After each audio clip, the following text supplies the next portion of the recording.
Bucks rallied to take Game 1 of the Eastern Conference Finals against the Raptors late night in a game where Toronto led by as many as 13 points. On that note, you know this man to my right, Matt Barnes, in the building. Good to have you with us. Good to be here. Good to be here. Matt, I want to start with you. How much trouble do you feel like the Raptors are in after what you saw Game 1? I don't feel like it's much trouble. I feel like they won 3/4 of the game. Unfortunately, it's a 4-quarter game. No one could really throw the ball in the ocean in the fourth quarter outside of Kyle Leonard, which I'm happy to see. He hasn't had the best playoffs there, so he played well.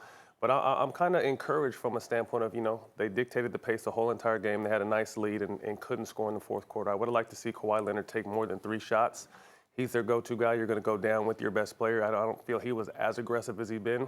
Was it a 7-game hangover from the last series, a little bit of fatigue? We don't know that. But as a Raptor fan and as, their team, I think they're feeling good right now. Okay.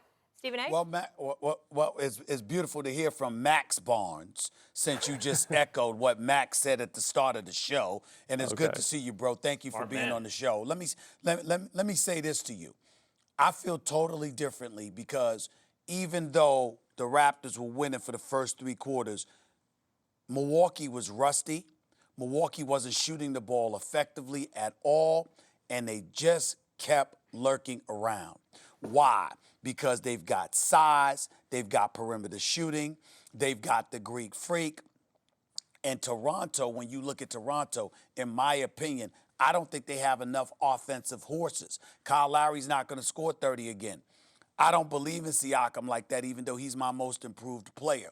And then you look at the parts around them, whether it's Kyle Lowry with Van Vliet and these guys, you see guys that are undersized at certain positions. You see Kawhi going into the interior and Brook Lopez and the Greek Freak and Mirotic all waiting in the paint for him. I look at it from that perspective, and I'm like, who's going to help Kawhi Leonard? And I don't see anybody with Toronto that I can trust against this defense that leads me to believe that Toronto can take them out. I just don't see it, Matt.